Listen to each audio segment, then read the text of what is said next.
You're listening to the Precision Shooting Podcast, discussing all aspects of precision and long-range rifle shooting. This episode is brought to you by Projectile Warehouse. Find your perfect projectile. And now, over to your hosts. Hello and welcome to the Precision Shooting Podcast. This is episode number 21. My name's Rusty and over there is Andrew. How you doing? Not bad, Rusty. Yourself? Good, mate. And over next to me here is Greg. How's it going, Greg? Yeah, good, Rusty. Excellent, guys. How's everyone's couple of weeks been? Yeah, pretty Not good. too bad. Probably not as good as Greg's. I saw he had a bit of success in the field, so Yeah. see. How'd that go, Greg? Tell us about that, mate. It was really good. Just went out to a local property and got the new Kestrel and Connex combination out. Yep. And managed to get onto a couple of deer. So Yeah, wonderful. not a huge distance, but it was just good to put the Kestrel through its paces and the Connex through its paces and worked really, really well. I was super happy with it. So that's 5,700? Yeah, 5,700 Elite and and the Connex, yeah. So it worked really well. Got two deer and the freezer's full. Wonderful. Brilliant. Very good. Speaking of your rangefinder and Kestrel setup, I had a little bit of a setback news. I managed to get in touch with Downrange Systems, who last episode we spoke about the Bluetooth module. They advertised on their website as being ready to go for the Vectronics. It's not actually quite ready to go. They said it was ready to go for the 4500 series Kestrel. Right. So Not for the 57. They're working with them, but the good thing is it will be retailed through Applied Ballistics. So right. So they're not slapping ITAR on it or anything like that? Not sure yet. Yeah, right. I would doubt it initially, but we'll wait and see. But the good thing is it's going to be available, through Applied Ballistics, which is good, rather than having to try and source it through second or third parties. So. No, that's good. But I'm not in an urgent rush, which is good. But it's coming, which is good news. So. Yeah, that's good. And the other thing is the Rugers have finally arrived. Precision rifles. 6 months earlier than you're expecting? Yeah, thanks. Thanks for the reminder. The bank account certainly is not ready for it. But anyway, I'll eventually when the PTA comes, I'll pick him up. And I've had a bit of a play with it, not taking it for a shoot, but it seems pretty good. I mean, sort of everything about it, you got to take the context that it was, it's about a $2,000 rifle, and with that in mind, I'm pretty happy with it. Yep. So far, I'll wait till we shoot it, which will hopefully happen soon. But the folder on it's really solid. Really solid. Yep. Like when it's closed up, you wouldn't realise it is one, which is obviously the idea. That's what you want. Yep. The bolt's relatively smooth. The trigger's not anywhere near as terrible as I thought it was going to be. Yeah. I didn't have any expectations of it. I thought it was it was not going to be even a consideration, but it's not bad. It's workable. Well, in terms of triggers, aftermarket options, if straight away you weren't happy off the shelf, is there plenty of options for these Rugers? I don't think so yet. Not yet? But I'm sure there would be. There may be in the US. I haven't seen anything here. I haven't looked into it. I'm fairly sure you'd be able to confirm this, Rusty, but the action on those, is it pretty much the American action the basic receiver? It is the exact same as the Ruger American action, and basically the difference, it looks like the Ruger American seem to be machined off the back, so it sort of fits the contour of the stock, whereas these are the whole way back, sort of look like a full-size setup. How about what did you think of the balance of it? Was it well balanced for like a practical sort of rifle? For a practical type of rifle, you could fairly comfortably take a standing shot with it. Yep. I didn't have a bipod on there at this stage, plus no scope, so it's heavy, but you're going to expect that. It's not overly heavy, and the number of people who've played with it sort of have been surprised that it's not as plasticky as they thought it was going to be. Yeah, if that makes sense. Plenty of chunk and weight to it. Sort of thing. Yeah, it's good, pretty solid meaty sort of feel. thing. Yep. I've tried a couple of different mags in it, but it's meant to take 6 or 7 different mags. So I've got 4 different varieties to give it a crack with. Yep. So I'll try all of those. And the rear stock on it is one of the weaker points, but it'll work. It'll be fine. It's got good adjustment in it, but that's one thing that I may change one day. So do you know of anyone that's actually got out for a shot with one yet? Yet? I haven't seen. I'm sure someone has now. They've the states where they can sort of pre-organise the PTAs. They probably have them out and about, but I haven't seen that. They only sort of started to arrive in shops on. First I saw was Friday last week. Yeah, so really early days. Yep. One thing I guess regarding that rifle was a little bit disappointing to hear was New South Wales obviously are not allowing them. Yep. And even for temporary visitors for hunting, from South Australia or other states that do permit them, not even allowing them to enter the state at all. So, just a bit disappointing, but yeah, that is that's unfortunately what we deal with, isn't it? So, yes. Anyway, there are a couple of things. Greg, I need to apologise, mate. Why is that? I'm sorry. Well, so last episode we gave you a fair amount about your barrel, right, and your useless gun. Which I'm still going to claim, but we got some clarification from one of our listeners about some of the changes to the LITs. We did information. You want to share it because you? Yeah, I think that was Bronte from the PRI. Yeah, he's done well. Yeah, he's done well. So basically, the optimal recommended twist rate hadn't changed. Well, clarify what happened. So it was a 1 in 7.8. 7.8 was the recommendation. Yep. You bought a so barrel. I bought a 1 in 8 to try and get as close to that as I could. Yep. To try and maintain as much of my BC as I could. Mm-hmm. And then I guess I misread an article saying that the recommendation was now 1 in 7, and I thought, well, I'm out by an inch. Yeah, so you're about to throw it in the bin. Yeah. Not really, but anyway.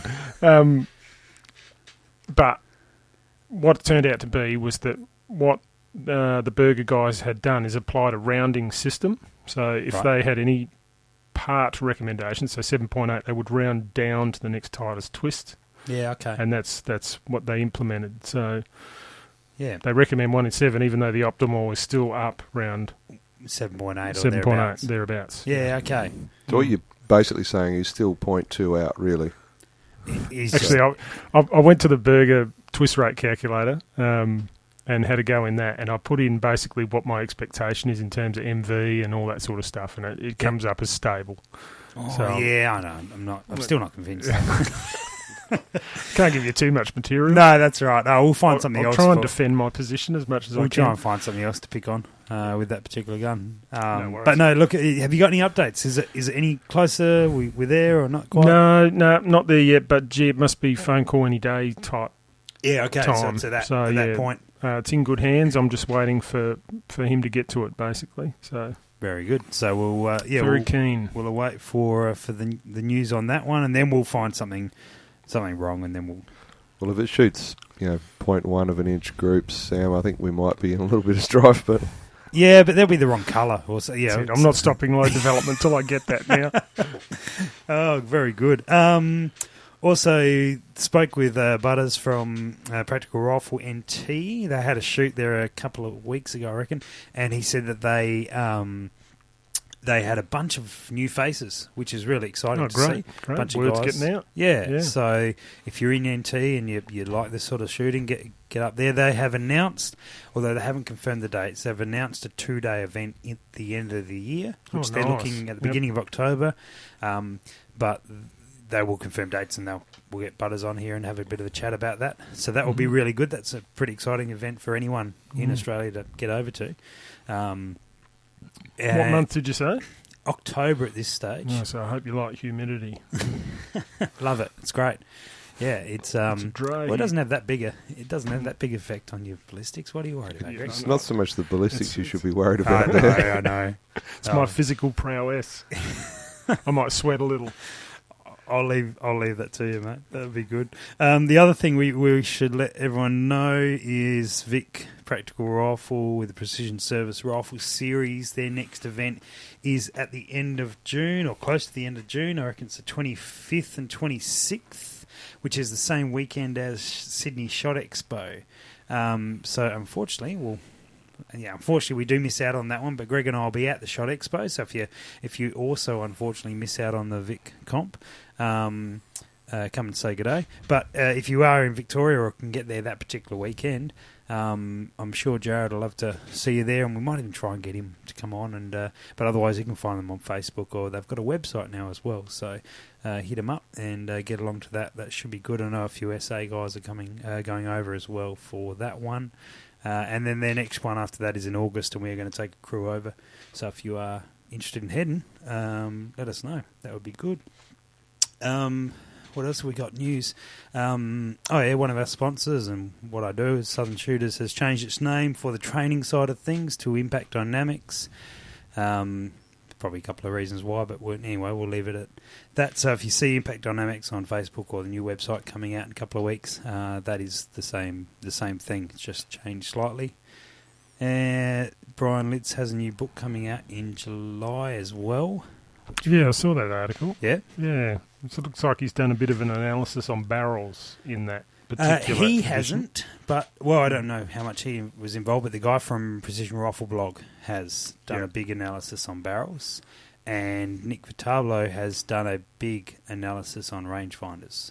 Oh, yes, I've heard a little bit about that in other podcasts, actually, and that sounds really good. Yeah, absolutely. He's done like a, what would you call it, almost dollar per yard type ratio, bang for buck. Yeah. In terms of your rangefinder assessment. So, and they set up a very repeatable rangefinder range to do all that testing on. They did, They had specific targets, including absorbent type targets that represent animal fur, and then they went across all the different target types. So it should be a really good review. I think really thorough. Yeah, there's a lot of sort of misinformation out there about rangefinders and over-exaggerated claims of performance, so it'd be good to see the results he got there. It will be really good, and those guys do very specific and accurate work, so be excellent to see. I'd in a side note to that, because one of the rangefinders that I'm following that I wouldn't mind checking out is a SIG Kilo. They've been popular lately. Yeah. Getting fairly good reviews, I think, aren't they? Yeah, they are. And what's been announced, I think it was yesterday, was OSA, or Outdoor Sporting Agencies, are now the agents locally for SIG Optics. So it's quite feasible to be able to actually order them. Yep. So you've never had hands-on yourself with one of them? No, I haven't. They've also got a line of scopes out as well, Yeah. Rusty, which are, again, getting very good reviews. Again, I haven't actually seen one in the flesh, but certainly good talk about them. So yeah, well, I'm really hoping that OSA have them at SHOT Expo, because I'll be real keen to have a look through, because I've heard about them for a little while, and be keen to see what they come up like. Well, sort of initial reports are good, and I just hopefully they're sort of in the price range of the equivalent high-end optics, I guess. Yeah, from my brief look, their top end stuff, which is I think their Tango 6 stuff, is in the sort of $3,000 category. Yeah, so it's in the pocket. So it's up there with the Carls and the top end Night Force and the maybe not quite the Schmitz, but a lot of that top end sort of gear. It's over around the $3+ mark. Then it'll be interesting to see if it can match it with them. So anyway, we'll hopefully have some hands on. Yeah. Hopefully they have some there. But it was good to see, in particular that Kilo, because I reckon those Kilo rangefinders are only going to be sitting around the $750 mark. So really sort of well priced. Yeah, I think. Well, I mean, my perception with rangefinders has always been, to a degree, you pay, $1,000, $1,200, $1,500, whatever it might be. You'll get to a certain level, and if you want to go further, you really need to pay considerably more. Yeah. So I guess this, for me, this rangefinder roundup, I guess, will be hopefully validate my expenditure on the rangefinder I did get. So yeah, that's always a challenge. So we'll see. Maybe we will, after we read that, we might be able to shift away from Greg's rifle and start giving him a hard time about his Connex. I've got a 1600B as well for Leica. The justification does go a bit further. Yeah, no, those Connex look great. They look good. So definitely good for the hunting. We'll wait to see what the reports are like, and we'll base all our decisions of everything on that. All right. Very good. So, I think that was almost everything we had to cover off before we get into some other things, other business. So we're running a competition at the moment. The guys from Precision Rifle Products have given us a bunch of their Load Right kits, which are these. I've got to do the spiel for them. These little kits are a really good way to do load development, which is, funny enough, going to actually be our topic tonight. But they allow you to put your base load into your rounds and cap them, and then take a whole stack of little powder tubes along to the range with you with varying degrees and increments, and that way you can sort of respond to your load development as you're going along. There's heaps more information on their website, and there'll be a video coming out soon, all that sort of gear. But we've got a bunch of questions, and our favourite one gets one of those kits. So we'll read through the questions. Greg, do you want to start with one of those questions there? Right. Maybe not the top one. That's pretty complex. I'll go whichever one you like. Yeah, second one down from Alex in SA, in Righto. South Australia. What would you guys do to get the same amount of drop at any given range? Would you use a lighter projectile at a faster MV or a larger projectile with a higher BC to allow at a slower rate due to the limit of powder in the case? Right. Yeah, interesting question. It would be handy, I guess, to have a little bit more information. Yeah, I'd actually like to ask him a few questions, to be honest, before answering. What would you ask? I mean, I would. You have to sort of put some parameters there. So Yeah. I would say, to me, you're probably focusing on the wrong area as far as drop goes, because that's what he's saying. Now, to me, wind is the critical one. However, if you're using a 308 with either a heavier bullet like a 180, 185 grain Berg or something like that, versus say a 110 grain VMAX, to a degree, out to a certain distance, the lighter bullet will shoot flatter. Yeah, it's all time of flight stuff. Yeah, but given that they're a lot less efficient in the air, there will be a point where the heavier bullet overtakes it, basically, as far as drop goes. So it depends. Yeah. And that's where my number one question to him would be, is what's the application? Because you could lean either way depending on what you're trying to achieve at the end of the day, like, what your application is. So yeah, and to me, there will be that point. Now, it depends on the projectile, depends on the cartridge, but where the lighter bullet will drop away because of its lower ballistic coefficient, it will hit a point where, well, not hit a point, it'll basically slow down a lot quicker than a more efficient projectile will. So there'll be that point, whatever range it happens to be, where it's not just the reduced wind drift of the heavier bullet, but it will have less drop than the lighter one. But depends what you're trying to do. I mean, how hard do you want to hit?